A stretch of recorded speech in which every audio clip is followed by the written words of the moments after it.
is like, who do you think works harder for the sale? The guy who's selling the Ferrari or the guy who's selling the Honda Civic?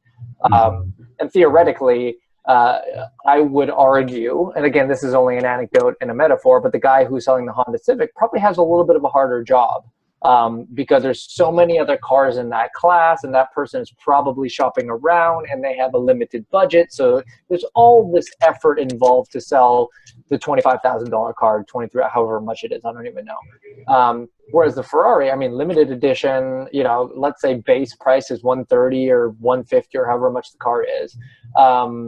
And the odd part about that is they have a waiting list. Like if you want one, you have to pre-order it and you have to wait for the bloody thing. And the guy who can afford the Ferrari is not sitting there like, well, does it come in yellow and can you give me a 10% discount and throw in the mud flaps?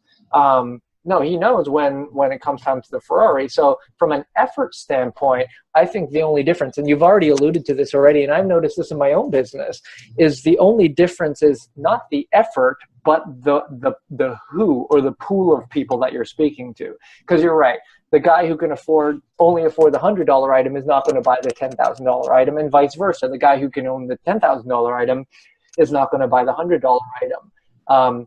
And again, transactionally, the effort is the same, probably even easier on the high ticket. It's just you are speaking to a different type of person. And if you can kind of get that into your mind and realize in an abundant world that there are people who want to buy your $10,000 item just as much as it was as a $100 item, if you could just get over that mentally and get over the mental thing, and this is what I faced with a lot of people in the past, was it really has nothing to do with the number or the price. It had everything to do with their mindset of being okay with charging that number. And whether it's a belief that they had to say, I'm not worthy to sell something that much, or it's not worth this much, or whatever the situation is. Like that's kind of going on in here.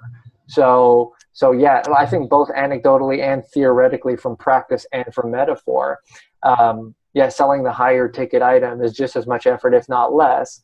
The only kind of clear distinction is you're just speaking to a different person to make that sale with.